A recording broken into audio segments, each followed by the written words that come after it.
iniciar a discussão sobre as doenças autoimunitárias de fato. Então, até então a gente entendeu os mecanismos pelos quais se produz hipersensibilidade do organismo em relação a diferentes antígenos, a autoantígenos, e agora a gente vai entender as doenças realmente, as doenças de fato, né, já identificadas com síndrome clínico, identificadas por um ataque aí das células de defesa do organismo aos antígenos próprios, aos próprios antígenos.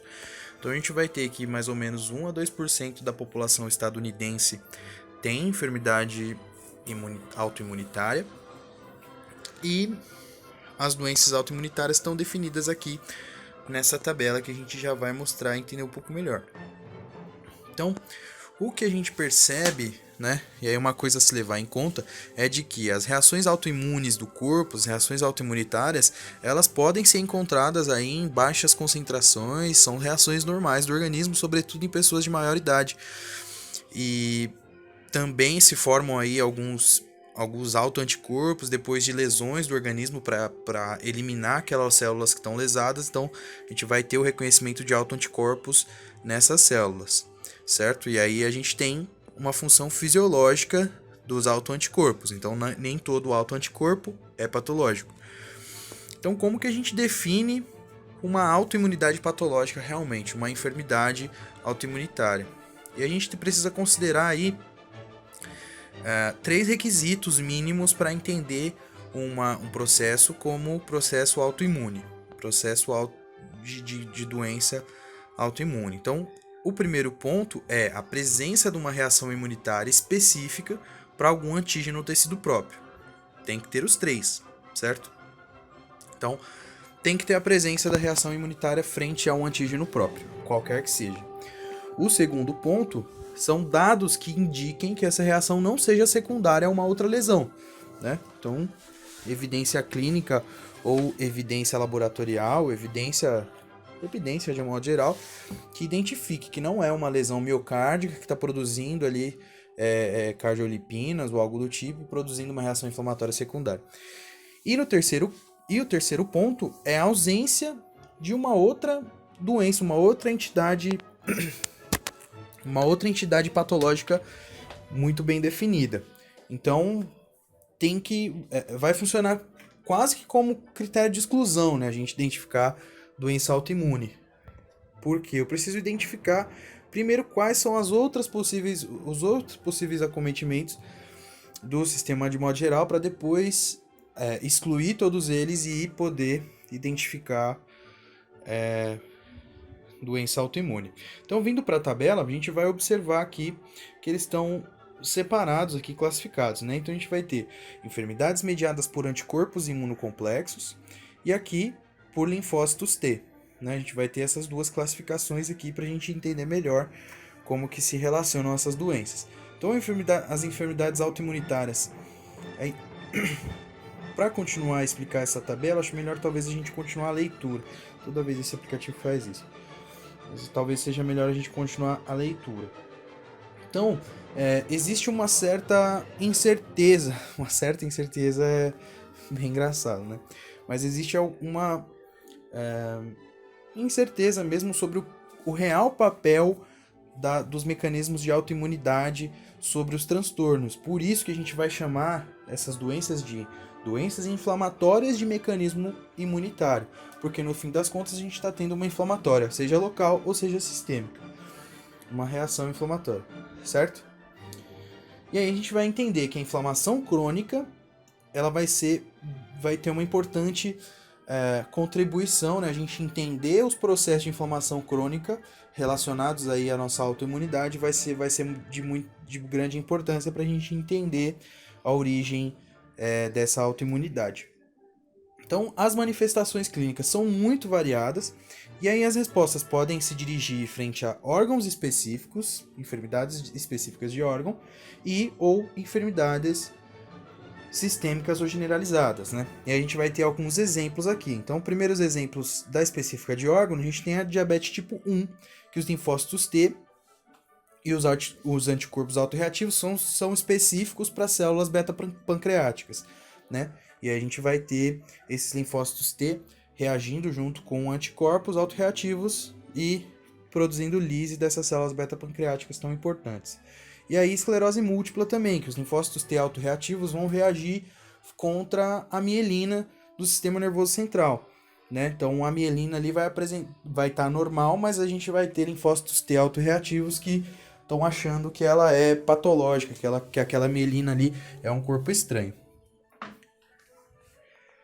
Seguindo, para o maior exemplo que a gente tem de doença autoimune sistêmica é o lúpus eritematoso sistêmico, certo? Então a gente vai entender aí as principais produções do lúpus eritematoso sistêmico. E aí, entre essas duas entidades, né, as entidades específicas de órgão, que é de um órgão só, e as doenças sistêmicas ou generalizadas, a gente vai ter a síndrome de Goodpasture. E por que ela se diferencia? Porque ela ataca, a gente vai ter afecção, né, acometimento contra membranas basais do pulmão e dos glomérulos, né? Então a gente vai ter aí uma produção de glomerulonefrite e também produção de hemorragia alveolar aguda, certo? E a gente vai entender aqui, no próximo momento, que a gente tem os mecanismos de autotolerância. O que é essa autotolerância? São mecanismos que o próprio corpo tem para regular esses linfócitos que são autorreativos e para manter eles calmos, né? Digamos assim. Então, o que acontece? Nos casos em que a gente tem realmente a desenvoltura de uma dessas enfermidades, seja sistêmica ou seja específica de órgão, a gente vai ter uma perda dessa autotolerância, né? Uma perda desses mecanismos de autotolerância que são tão importantes para manter os tolerância imunitária. O que é tolerância? É o fato de que o corpo é a ausência de reação das células inflamatórias, das células de defesa frente a antígenos próprios. Então, a gente tem alguns mecanismos que o corpo possui para nos fornecer essa autotolerância, né? A tolerância imunitária. Então, quais são os mecanismos? A gente vai separar eles em dois grupos de mecanismos. Tolerância central, que vai acontecer ali no timo ou na medula óssea, né? Então, certo, na posição generadora, podia ser chamado de tolerância generadora, mas a gente vai chamar ela de central. E tolerância periférica. Elas estão explicadas melhor ali na figura 624. Na tolerância central, o que a gente tem? Então, lá no timo ou na medula óssea, a gente vai ter que os linfócitos T ou B que são produzidos nessas duas posições, eles vão ser ou inativados naquele momento ou destruídos por apoptose, por mecanismo apoptótico. Então, como que isso acontece? A gente vai ter células muito específicas nesses dois lugares, que vão ser células dendríticas apresentadoras de antígenos, que por indução desta proteína, que se chama AIRE, regulador autoimunitário, Autoimmunitary Regulator, e eu não sei o que é, a gente vai ter essas células apresentadoras de antígeno sob estimulação da AIRE, produzindo antígenos próprios do organismo. Antígenos que estariam lá nos órgãos periféricos, estariam lá no pâncreas, estariam na mielina, por exemplo. Então, esses antígenos que não deveriam ser apresentados por essas células, vão ser apresentados por essas células justamente para isso, um mecanismo muito inteligente, para que esses linfócitos aí, eles sejam expostos a esses tipos de antígeno, e se eles forem autorreativos, se eles sofreram aí mutações genéticas para ser autorreativos em relação a esses tipos de antígeno, eles vão morrer. Eles vão ser induzidos a fazer apoptose. Neste caso, a gente tem este tipo de mecanismo, a gente vai chamar de seleção negativa, certo? Ou eliminação, né? Mas seleção negativa acho que é o termo mais utilizado. E aí a gente vem para o caso dos linfócitos B. Os linfócitos B são ainda mais específicos e ainda mais interessantes, né? No caso do linfócito B, a gente vai ter que essa reação não vai induzir a morte exatamente do linfócito B, não vai induzir a apoptose, e sim edição do próprio DNA. Então, quando ele tiver contato com um desses antígenos apresentados aí pelas células dendríticas, ele vai falar, não, calma, preciso mudar meu DNA porque eu não posso agredir meu próprio organismo. Esse mecanismo a gente já vai chamar de edição do receptor. E aí o livro traz que a tolerância central está muito longe de ser perfeita. Então, geralmente ela deixa escapar em alguns linfócitos, né? Ela não tem todos os antígenos para apresentar. O AIRE, a proteína AIRE, não induz a apresentação de todos os antígenos periféricos do organismo. E aí a gente vai ter o escape de alguns linfocitos T ou linfocitos B, linfocitos T ou linfocitos B, que são autorreativos, né? E aí por isso a gente tem a tolerância periférica. Então o organismo maravilhoso que desenvolve aí a tolerância periférica com alguns outros mecanismos. E é a tolerância periférica que está melhor definida para os linfócitos T, mas alguns mecanismos também funcionam para linfócito B de memória. Então, ao invés de ler aqui no texto, eu vou trazer a gente para a imagem para a gente observar melhor. Então aqui, assim, laranja é o timo, onde os linfócitos T são produzidos, e a medula óssea aqui para cima, onde os progenitores, né, dos linfócitos T são produzidos. Então, chegando ao timo, a gente tem alguns caminhos possíveis. Quando a gente tem a produção de um clone autorreativo, em que as células apresentadoras de antígeno produzidas aqui no timo, pelo estímulo da proteína específica AIRE, essas células aqui, elas não apresentam para o clone autorreativo de linfócito T o autoantígeno necessário para proteger aquele tecido periférico. O que acontece? Aquele linfócito T vai para a periferia. E aí, quando ele chega na periferia, tem alguns outros mecanismos na periferia para proteger o organismo de uma doença autoimunitária.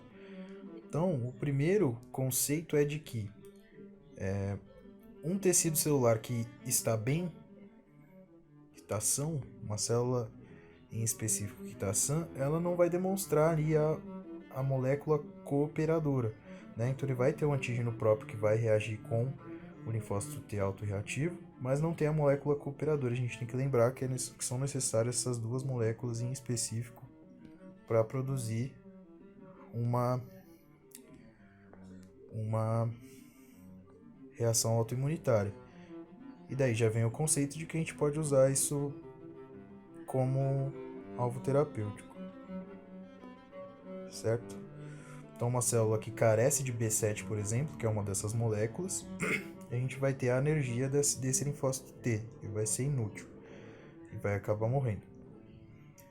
Num segundo caso, ainda de tolerância periférica, a gente tem que a apresentação dessas células, então a gente tem uma célula que vai apresentar a molécula de MHC com o antígeno próprio e também vai apresentar B7 aqui. Só que esse linfócito T ele vai ser ativado pela via da caspasa para produzir autólise. Então a gente vai ter ativação só dos complexos BIM, complexos genéticos BIM, e não tem ativação nenhuma dos complexos genéticos BCL2 ou BAC ou BAX. E aí quando a gente tem um desequilíbrio desses dois complexos se expondo, tem morte induzida também por apoptose. O próximo conceito é de que a gente tem, além das células apresentadoras de antígeno no timo induzirem aí a apoptose dos clones autorreativos, elas também induzem uma importantíssima gama celular, que são os linfócitos T reguladores. Então a gente tem aqui esse linfócito T regulador induzido, e ele vai suprimir a ação de um linfócito T autorreativo, né?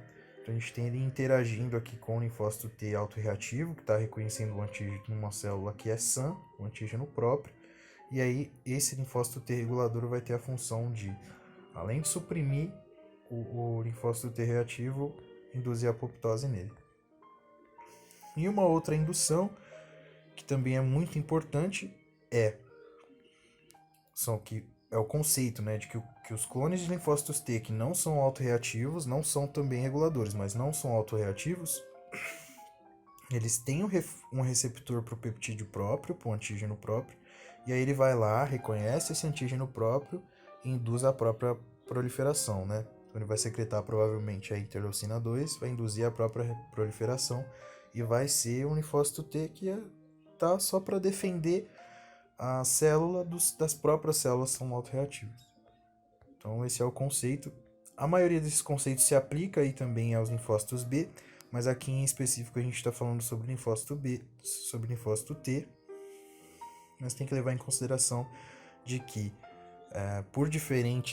óbvio que por diferentes moléculas expressas, a gente tem todos esses mesmos conceitos aplicados também aos linfócitos B. E aí aqui a gente tem o livro mostrando alguns polimorfismos aí genéticos que vão se associar a algumas doenças que a gente tem que compreender melhor o conceito. Então, o polimorfismo do CD25 vai se associar à produção de esclerose múltipla, de algumas outras doenças autoimunitárias. E aí, deixa eu mais outros conceitos sobre essas moléculas, sobre a não produção ou polimorfismos dessas moléculas, mas vai vir aqui para mecanismos de autoimunidade, os princípios gerais dos mecanismos de autoimunidade que a gente vai discutir numa outra ocasião. Bom, para complementar, introduzir essa tabela com as doenças inflamatórias mais comuns, a gente já mostrou que elas são classificadas em diferentes grupos, né? Então a gente vai ter as mediadas por anticorpos imunocomplexos e mediadas por linfócitos T. A gente tem essas duas classificações aí para as doenças mais conhecidas. Então, no primeiro grupo, a gente tem as doenças imunitárias específicas de órgão e autoimunitárias sistêmicas. Nas específicas de órgão, vale destacar aqui doença de Graves, que é o resultado da hipertireoide, né? O estímulo às células que tem receptores para tireotropina, Thyroid Stimulating Hormone, e produção aí de T3, T4 e hipertireoidismo. No caso de síndrome de Goodpasture, que vão entrar aqui nessa classificação de específicas de órgão, mas são específicas para 2 órgãos, né? Mais comumente específicas para pulmão, produzindo hemorragia alveolar difusa, e para glomérulo renal, produzindo glomerulonefrite e falha renal. E a miastenia grave também vale muito ressaltar, esse que é o que eu achei mais interessante, que são anticorpos que vão se posicionar no lugar dos receptores de acetilcolina na união neuromuscular e desativar praticamente o receptor, e a gente não vai ter resposta do músculo à acetilcolina, que está sendo produzida ali normalmente, mas não tem lugar para se ligar. E aí, nas doenças sistêmicas, a gente vai ter o lúpus como o maior mecanismo aí de doença autoimune, e o lúpus a gente tem aqui uma leitura específica sobre o lúpus, e a gente vai entender aí que está relacionado mais a antígenos contra o DNA celular, e é muito mais complicada a terapêutica.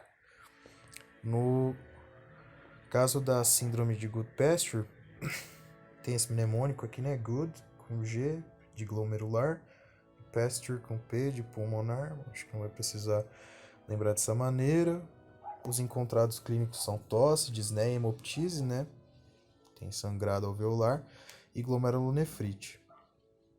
E o diagnóstico é feito encontrando aí anticorpo anti-membrana basal glomerular no soro.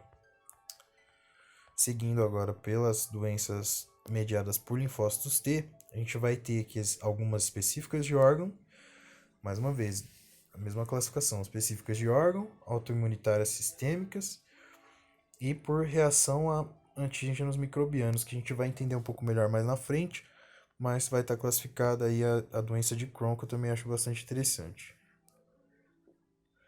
Então, específicas de órgão. A primeira a ser descrita aqui pra gente é a diabetes mellitus de tipo 1.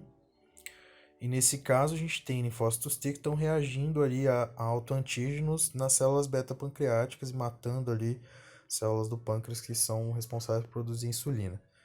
No caso de esclerose múltipla, a gente tem células T também, produzindo ali reação inflamatória frente às proteínas da mielina, né? Do sistema nervoso central. E aí, desmielinizando, são as doenças desmielinizantes, né? E a mais marcada, assim, é a esclerose múltipla, que está dentro desses mecanismos de doença autoimunitária. E as doenças autoimunitárias sistêmicas vão entrar artrite reumatoide, esclerose sistêmica e síndrome de Sjögren, que a gente também vai fazer uma leitura mais aprofundada um pouco para frente. Os outros temas já tinham um pouco de conhecimento. Então, avançando para os mecanismos e os princípios gerais aí dos mecanismos da autoimunidade. A gente tem que ter sempre em mente, aqui estava marcado, mas não sei porque não veio a marcação, mas tem que ter sempre em mente que é uma combinação entre de fatores genéticos de susceptibilidade e fatores ambientais, como infecções ou lesão tisular, traumatismo, etc. Então a gente tem aqui uma demonstração básica, né? Então a gente vai ter uma infecção prévia, uma infecção primária, qualquer tipo de infecção, pode ser crônica ou aguda, lesionando ali uma célula do tecido, e essa célula começa a apresentar autoantígeno, né? Ela não estava apresentando antes. E a susceptibilidade genética que está produzindo aí um falho na autotolerância, né? A gente não tem autotolerância bem demarcada e funcional, e aí linfócito autoreativo reagindo contra aquela célula ali que está apresentando autoantígeno, né? E aí a gente tem uma ativação massiva aí de linfócitos e lesão tisular por enfermidade autoimunitária. Muito interessante a gente entender aí que são sempre, né, uma combinação entre esses dois fatores. Então a gente vai descrever cada um dos fatores um pouco melhor. Qual que é a importância dos genes de susceptibilidade? Genes que fazem a gente ser suscetível a ter identificadas doenças. Então, dá para entender a importância porque a prevalência desse tipo de condição é mais comum entre gêmeos monozigotos do que heterozigotos, né? Gêmeos foram pré-formados ali no mesmo grupo celular e são idênticos, etc. E também tem maior prevalência e incidência em gêmeos do que em pacientes da população geral. Então a maior contribuição é dos gêmeos do sistema HLA, né? Human Leukoantigen, né? Dos genes que codificam aí as informações sobre os linfócitos. Então a gente vai ter alteração aí em alguns alelos particulares do MHC que vai afetar a seleção negativa ou o desenvolvimento de linfócitos T reguladores, né? Aquele processo que a gente já entende que acontece lá no timo. Então, se a gente tiver mudança no complexo de MHC, a gente tem uma má comunicação ali entre as células apresentadoras de antígeno, que seriam os dendritos, células dendríticas, e os nossos novos linfócitos T, certo? E aí a gente tem algumas associações genéticas, algumas inflamações já conhecidas previamente. Então, não é uma associação que define que aquela enfermidade está acontecendo ou vai acontecer, mas é uma associação que demarca, né? Tá relacionada aí, por isso que é a associação e não é, bom, pode ser critério para exame complementar também para identificar a mudança, se bem que a alteração clínica deve ser soberana. Mas a gente tem um polimorfismo do gene chamado PTPN22, este gene aqui, que ele codifica uma tirosina fosfatase de proteínas e que se associa a artrite reumatoide, diabetes tipo 1 e algumas outras doenças. O gene está aí. Por esses achados, a gente vai falar que o gene está implicado com mais frequência na autoimunidade, certo? Sobretudo na artrite reumatoide. Polimorfismos do gene NOD2 vão representar e vão estar associados à doença de Crohn, que é uma enfermidade intestinal inflamatória. O que acontece na doença de Crohn? A variante, esse NOD2 aí, estabelece uma ineficaz detecção dos micro-organismos intestinais. Então, o organismo não consegue entender quais daquelas bactérias são realmente do organismo, quais não são, e aí algumas bactérias que são comensuais do organismo humano acabam começando a produzir infecções, respostas inflamatórias crônicas, né? O que não seria comum se a gente tivesse essas bactérias reconhecidas naturalmente pelo organismo. E aí, genes que codificam as cadeias alfa do receptor da interleucina 2 e o receptor da interleucina 17 estão relacionados à esclerose múltipla, porque essas citocinas aí estão associadas à manutenção dos linfócitos T reguladores que poderiam anergizar, por exemplo, ou induzir a apoptose de linfócitos T autorreativos, né? Mas se eles tiverem problemas com as suas procitocinas aí, no caso a interleucina 2 e o receptor da interleucina 17, os linfócitos T reguladores não funcionam bem, deixam passar aí linfócitos T autorreativos que vão produzir muito dano. E aqui a gente vai falar sobre a participação das infecções, né? Que é muito importante também. Então, a gente tem dois mecanismos para entender e explicar melhor a associação entre as doenças infecciosas, né? Entre algumas infecções e a autoimunidade. O primeiro é que as infecções podem estimular a expressão de coestimuladores, né? Lá nas células apresentadoras de antígeno. Então, elas não tinham ainda, não estavam apresentando ainda esses coestimuladores, mas elas passam a apresentar e estimular aí linfócitos T específicos para os antígenos próprios. Desaparece aí um dos mecanismos da anergia, que seria o linfócito T não encontrar essa molécula coestimuladora, ele passa a encontrar, passa a ser ativado e passa a lesionar. E o segundo mecanismo é que esse é uma que eu achei bastante interessante, que alguns micro-organismos começam a expressar alguns antígenos que têm as mesmas sequências de aminoácidos que os antígenos próprios, né? Então eles começam a ativar linfocitos aí a partir desse mecanismo, né? Como a sequência de aminoácidos é muito parecida ou igual, a gente tem esse fenômeno de mimetismo molecular, né? O mimicat, copiando aí a sequência de aminoácidos de uma outra estrutura. E esse exemplo é bastante claro na cardiopatia reumática, onde alguns anticorpos contra as proteínas estreptocócicas, né, num evento de pós-infecção estreptocócica, a gente tem aí uma reação cruzada sendo produzida contra algumas proteínas miocárdicas, né? E a gente vai ter um resultado de miocardite. Alguns vírus também vão ter aí um papel importante a ser considerado, né? Então, deixa eu só... Eu não sou cachorro, não. Vai parar agora. Então, o vírus do Epstein-Barr e o vírus do HIV. Quais são os mecanismos? Eles vão começar a produzir ativação policlonal dos linfócitos B, e aí os linfócitos B vão começar a produzir autoanticorpos, vários autoanticorpos.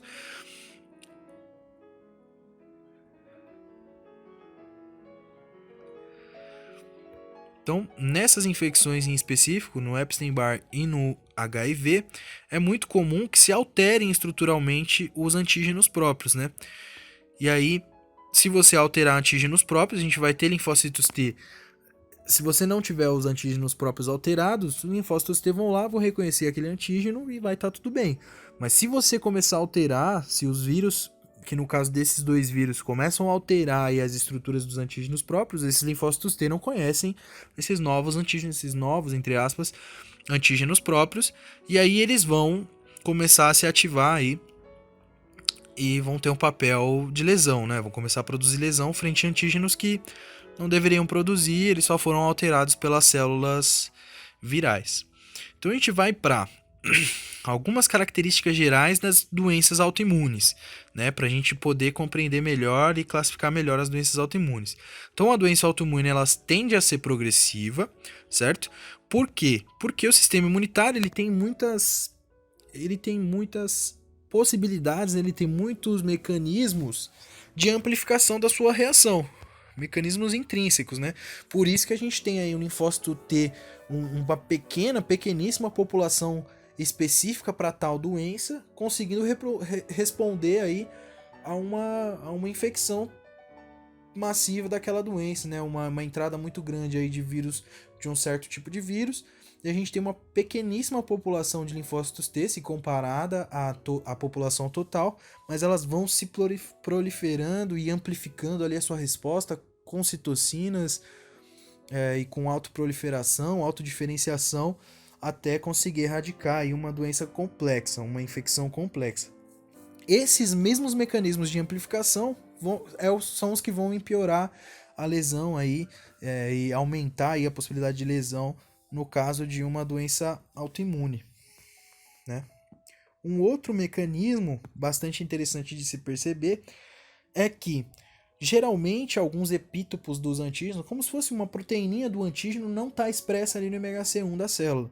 E aí a consequência, depois de uma infecção, a consequência é que os epítopos começam a aparecer. Então eles estavam previamente ocultos, não haviam sido reconhecidos por linfócitos T, nem reguladores, nem autorreativos, estavam ali ocultos, mas eles são antígenos próprios. Então eles começam a aparecer depois de uma infecção qualquer, uma infecção dada, e a gente tem aí a ativação de linfócito T autorreativo. Outra característica é de que as manifestações clínicas e anatomopatológicas das doenças autoimunitárias estão determinadas pela natureza da resposta imunitária que veio antes, certo? Então a gente vai ter aí uma grande correlação entre o tipo de hipersensibilidade produzida, o tipo de linfócito que foi ativado. A gente tem que entender essas vias para poder entender que tipo de doença e que caminho que aquela doença faz ali clinicamente. Relacionar a clínica com o que está acontecendo num espaço mais molecular. No caso dos linfócitos T helper 1, então as respostas mediadas por linfócitos T helper 1 vão se associar em uma inflamação mais destrutiva, mais rica em macrófagos, né? Por exemplo, acho que seria aí uma reação a bacilos da tuberculose, uma produção de anticorpo bem alta, ativação do complemento bem alta e união dos receptores da fração cristalizada ali das imunoglobulinas. E no caso dos linfócitos T helper 17, a gente vai ter lesões inflamatórias mais dominadas, por neutrófilos e monócitos. Então tá aí uma diferença que a gente tem que entender a natureza da doença, da resposta imunitária para poder compreender aí a doença imunitária propriamente dita. E também entender o conceito de que as diferentes doenças autoimunes elas têm muitas superposições clínicas, né? Então os achados são muito parecidos, os achados são variantes, mas são muito parecidos. Então é difícil uma classificação fenotípica precisa dos transtornos aí de autoimunidade. Então, olha, só para a gente exemplificar um pouco melhor, a gente vê aqui algumas infecções aí que vão induzir a expressão de coestimuladores nas células apresentadoras de antígeno, né? Então aí teve uma infecção prévia e aí essa célula apresentadora de antígeno estava ali apresentando um antígeno normal, mas ela não ativava o linfócito T reativo porque ela não apresentava a molécula coestimuladora. Mas num dado momento, a gente vê aí, por uma infecção prévia, ela começa a apresentar a sua molécula coestimuladora. E aí o linfócito T autorreativo vai se ativar contra a molécula CPA, contra a célula CPA? Não, ele vai lá combater as células que apresentam aquele autoantígeno que ela já apresentava antes. E num outro caso, que é o caso do mimetismo, né? Muito importante a gente entender, é que esse micro-organismo aqui, ele vem aqui na célula apresentadora de antígeno e começa a apresentar. Bom, e ele apresenta, né? Então a célula apresentadora de antígeno vai pegar aquele micro-organismo, vai processar ele e vai começar a apresentar uma molécula para desencadear toda a reação inflamatória para a gente combater aquele micro-organismo em específico. Porém, o que acontece é que o peptídeo microbiano é muito similar ao antígeno próprio do organismo, né? Então, o linfócito T autorreativo, que nem deveria existir para começo de conversa, vai lá e ele vai identificar aquela molécula que é muito parecida, por exemplo, com a molécula no pâncreas, e aí ele vai lá e vai atacar as células pancreáticas, vai lá atacar o tecido que está apresentando aquela mesma molécula, uma molécula muito parecida, ou, como a gente diz, mimetizada, né? Com as últimas sequências dos aminoácidos iguais às da moléculazinha apresentada aqui, que deveria ser aí reconhecida como célula sã, como molécula que tá tudo bem.